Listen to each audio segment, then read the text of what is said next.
October 6, 1941, south of Metsensk. The first snow dusted the wrecks of summer. Engines muttered through frost. German columns stretched along a broken road, gray, confident, relentless. Behind them, villages burned in quiet lines. Ahead, the air shimmered with cold smoke. For months, Berlin's reports called the Soviet machines primitive. Crude, one analyst wrote, and unlikely to withstand German fire. Another dismissed them as toys, heavy, slow, unsophisticated. But that morning, near a forest line blackened by shells, the first T-34 rolled from the trees. Its armor caught the sun, sloped, thick, unyielding. Rounds bounced like sparks off a hammer.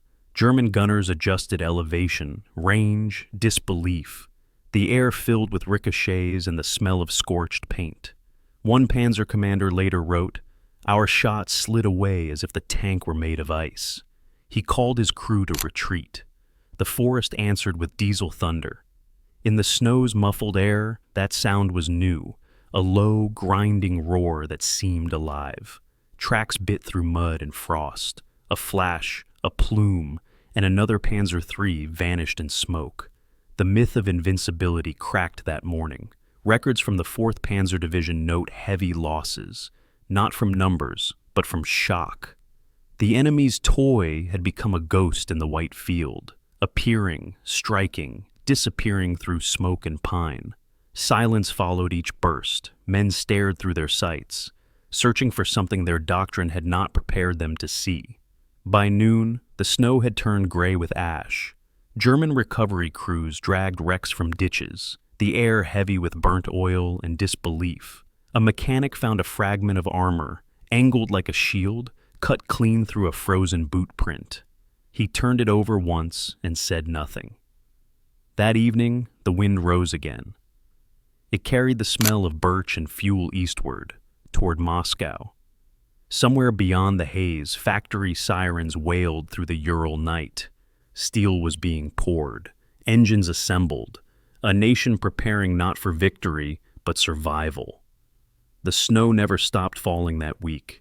Each flake seemed to erase another illusion. And for the first time, German soldiers whispered that perhaps the Soviets had built something they did not understand. The frost deepened, engines froze before dawn. Men struck oil drums with hammers to wake the metal. Somewhere in the white silence, the front had turned, December 1941. The outskirts of Moscow. Snow walls rose higher than tank hulls. German divisions, exhausted and half-starved, dug in among drifts and wire. They had driven nearly to the city's edge. Now, the advance was over. From the north came a low rumble, steady, rhythmic. Not aircraft, not artillery. Tracks, dozens. And each one bore the same sloped silhouette first seen at Metsensk. T-34s rolled forward through the storm, their engines muffled under frozen tarps. They moved with impossible calm, as if the cold itself belonged to them. Reports from Army Group Center spoke of panic. Shells shattered harmlessly against angled armor. Crews abandoned their panzers and fired rifles instead. The steel geometry of war had changed overnight. German engineers gathered fragments from battlefields. They measured angles, hardness, slope. The numbers defied everything they had been taught. The armor tilted at 60 degrees. The gun, a 76.2mm piece that could tear through anything the Wehrmacht fielded. It was crude only in one sense, built for endurance, not comfort. Inside each tank, frost bloomed on metal walls. Crewmen shared breath to keep sights from icing. No radios in many, only hand signals and trust. Yet they fought as one rhythm, machine and man bound by the will to outlast. A German colonel wrote in his diary, "We had believed war was won by precision. Now it seems to be won by persistence." The silence between engagements became unbearable. Snow muted everything. Footsteps, engines, death. And through it all, the Soviets advanced. Factories thousands of miles east had begun their cycle. Day shift into night shift, women feeding molten metal into molds, while artillery echoed faintly from the west. Each shipment that left Nizhny Tagil carried not a weapon, but a promise to replace what fell faster than the enemy could destroy it. By January, even the Luftwaffe pilots noticed the difference. Where once the steppe had been open, now it glittered with steel hulls half buried in snow. They fired down at convoys that never ended. Smoke rose, then stilled, then rose again, as if the earth itself kept building tanks. The front froze in silence, but the balance of belief had shifted. German officers no longer asked if the Soviets could recover, only how far they could go once they did. The wind from the Urals carried soot instead of snow. Nizhny Tagil, once a mining town, now beat like the heart of a machine. Smoke hung above the ridgelines, red at night, as if the mountains themselves were on fire. Inside the factory halls, the air shimmered with heat. Women in scarves worked beside boys in patched coats. The floor trembled beneath the rhythm of presses. Each strike echoed westward, a heartbeat for every mile between Toggle and the front. They had moved everything east the year before: blueprints, engineers, machine tools, even half-assembled hulls. Trains arrived through snow tunnels, hauling disassembled industry from Kharkov, Leningrad, Stalingrad. The miracle wasn't that the Soviets fought, but that they rebuilt a nation while under siege. The first night shifts began in silence. Hands learned by repetition, not training. Molten steel poured like sunlight through smoke.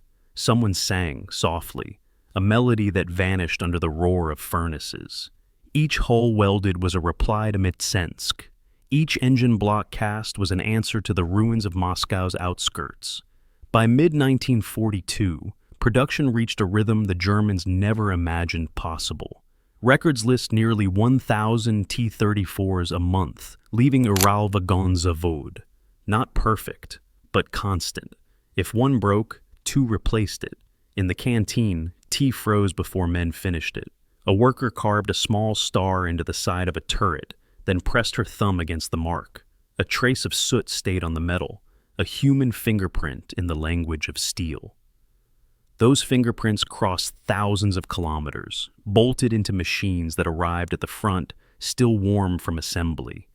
Crews climbed in and felt the heat beneath their gloves, as if the workers themselves had breathed into the armor. Engine noise became the new hymn of the East. Freight lines rattled through frozen valleys, flat cars stacked with turrets, tracks, dreams. At sidings, guards listened as trains passed in the dark, counting by sound, one every 15 minutes. On a night in September, a convoy rolled out under rain. Welders stood watching from the loading docks. One said quietly, "They call it a toy, but no toy bleeds oil like that." The rain hissed on hot metal. Somewhere beyond the horizon, the thunder of guns replied, and the rhythm of Tegel's forges did not stop. July 5th, 1943. The air over Kursk trembled like a drum. Grass flattened under exhaust heat. The horizon shimmered with dust and armor. Both sides knew this would be no maneuver, but collision. The largest armored engagement in human history. Over 6,000 tanks faced each other across wheat and wire. At dawn, engines growled in unison. From the German lines came tigers and panthers, new, angular beasts of steel, built to reclaim pride lost in the snow. From the Soviet side came columns of T-34s, their hulls already scored from other fronts, painted hastily with white numbers and red stars. They rolled out under the rising sun, steel meeting sunrise, the sound like thunder under earth. The opening bombardment shook the steppe for hours. Dust turned daylight to amber haze. Through that haze, the T-34s advanced. They did not wait for perfect alignment. They charged. German optics found them. Range, bearing, fire. Shells struck, and some vanished in flame. But others kept coming, their sloped armor turning shots aside like rain. Records from the 1st SS Panzer Corps describe confusion. Impossible to stop all of them, one report read. They move like water, endless, adaptive. Each T-34 crew fought inside a storm of sound. Engines roared behind walls of dust. Commands were gestures, a hand raised, a head turned, a breath held. When a comrade's tank caught fire, others used the smoke to close distance. Strategy by instinct, courage measured in meters. The fields near Prokhorovka became an inferno. Metal struck metal at point-blank range. Tracks ground over shattered guns. Men fought with pistols from open hatches until the horizon became one continuous flame. But beneath the chaos was design. The Soviet plan built on endurance, not perfection. The T-34 was light enough to cross bridges, simple enough to repair in a trench, and fast enough to exploit every opening. While the Germans fielded brilliance in isolation, the Soviets unleashed resilience by the thousand. By nightfall, the air was thick with smoke and insects. Fires burned blue where fuel met grass. A mechanic wandered among twisted hulls, marking which could be repaired before dawn. He found one T-34 with its turret sheared away, crew still inside, hands locked on levers. He closed the hatch, and in the glow of firelight, he whispered something no one heard. When morning came, the Germans began to withdraw. For the first time since 1941, the Wehrmacht retreated under pressure. The myth of technological supremacy broke with them. The steppe fell silent again, except for engines that still ran, idling in victory, their exhaust curling toward the rising sun. Across the radio networks that night, Soviet commands were brief and steady. Advance west, refuel where the enemy stood. Spring returned to the plains. The snow melted into rivers of mud and oil, and through them came the T-34s, hundreds at a time, moving west like a tide that refused to stop. Tracks bit into thawed roads. Engines roared through rain and smoke.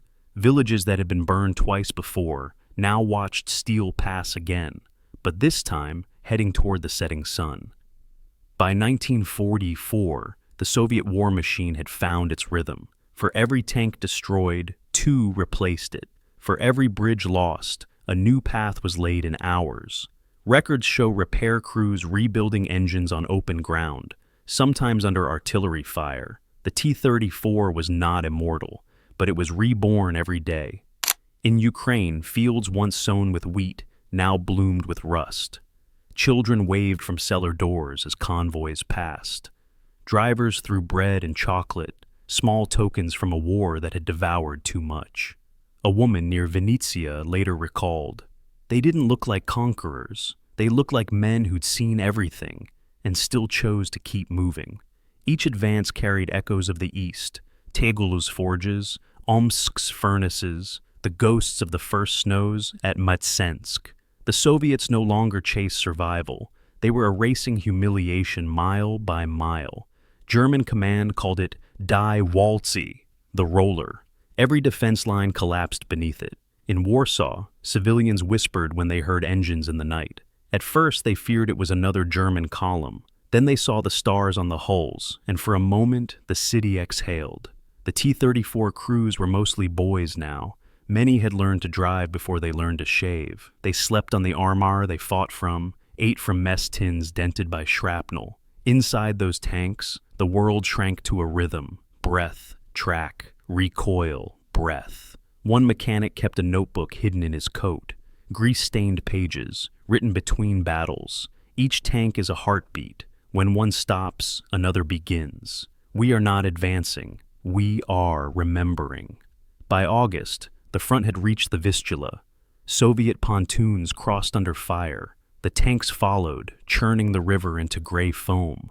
Behind them, smoke pillars marked the line between occupied and reclaimed. Ahead lay the ruins of Poland, and beyond them, Germany. At dusk, the last tank of the column climbed the far bank. Its tracks dripped with mud and reflection. The commander looked west, toward a sky bruised purple by gunfire, and whispered to no one, "Berlin waits."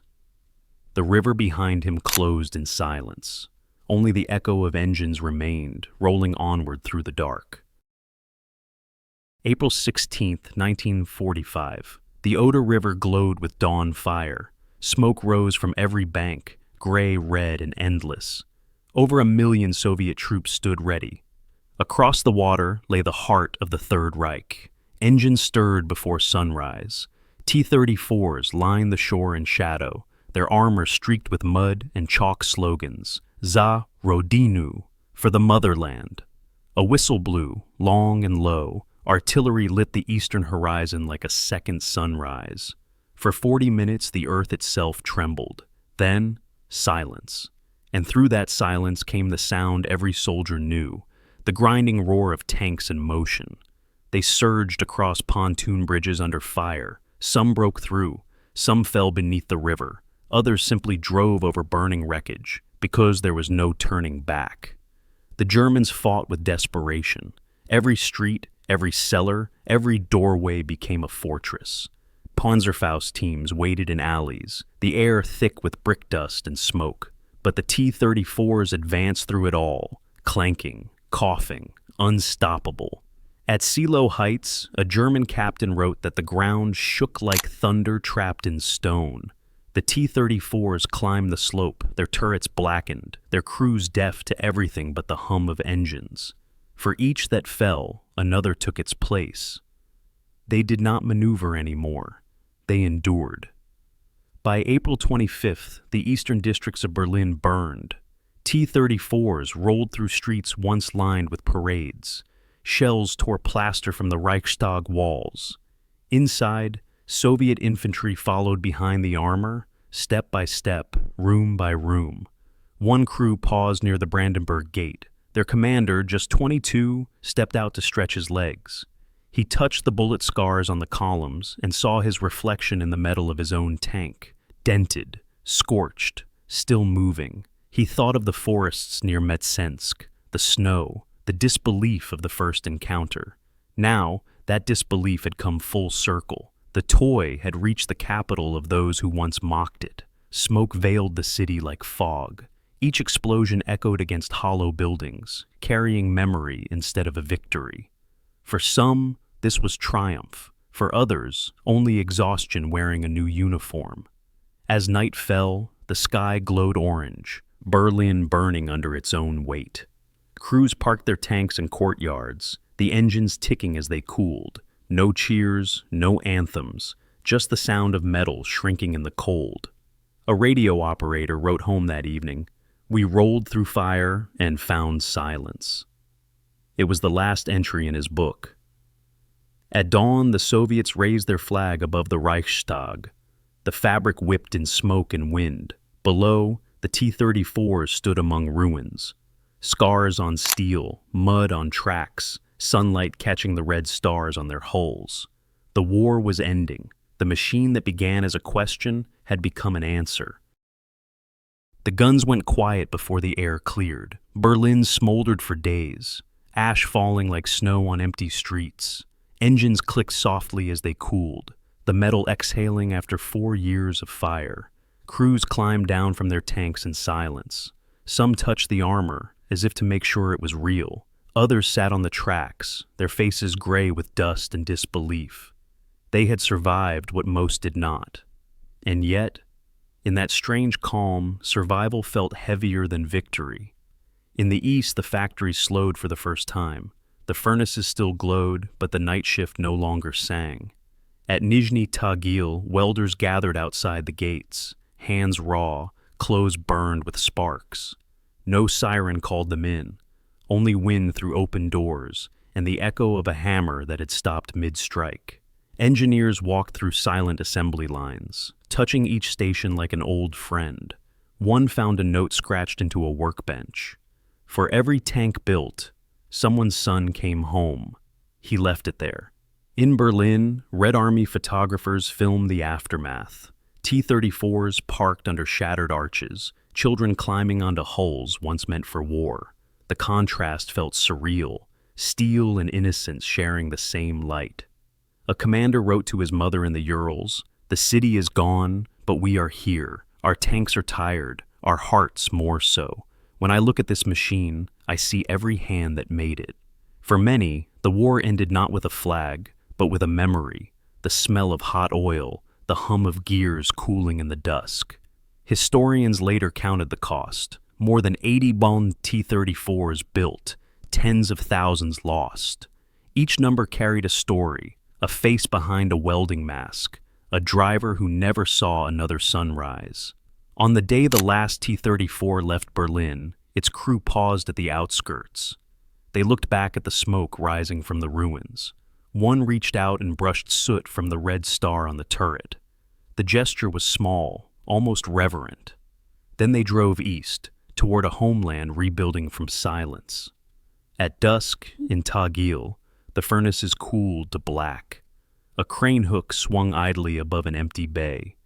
And for the first time in years, the only sound was wind, carrying the memory of every strike, every breath that had forged endurance into steel. The war was over, but the echo of its rhythm would never fade. Morning light fell through factory windows, long gone quiet. Dust floated where sparks once flew. The furnaces had cooled, but the name remained, T-34, spoken with equal awe and fear across continents. In the years that followed, its silhouette appeared in parades and ruins alike. Nations rebuilt from ashes using what the tank had proven, that endurance, not elegance, wins wars. From Korea to the Middle East, its echo rolled again. Old hulls painted new colors, crews trained in languages the Urals had never heard. Everywhere it went, it carried the same lesson cast into steel during the darkest winter. Simplicity was power, and resilience was strategy. Historians later called it the balance of war. Speed, fire, armor, and cost finally held in one design. But to those who built it, it was never about balance. It was survival given form.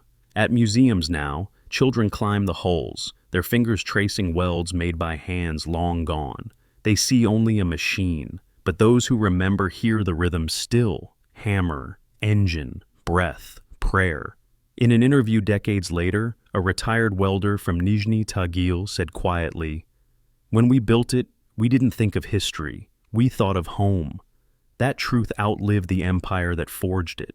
Because in every generation since, somewhere, someone has looked at the T-34 and seen endurance made visible. The numbers remain etched in archives, roughly 57,000 during the war, tens of thousands more after. Yet statistics cannot hold what it became, a symbol not of conquest, but of defiance. Even today, in fields reclaimed by grass, you can still find its rusting tracks under soil. Turn one over, and the earth beneath smells faintly of oil and rain, as if the tank had only just passed. For those who fought beside it, the memory is quieter now, a sound half remembered, steel clanking over frozen mud, a wind that carried both smoke and hope. And for those who came home, the lesson endures, that strength is not in what destroys, but in what refuses to break. They called it a toy, but it was never a toy. It was the sound of a nation breathing through steel. For them, and for the silence that followed, freedom was not a word. It was a promise paid in endurance.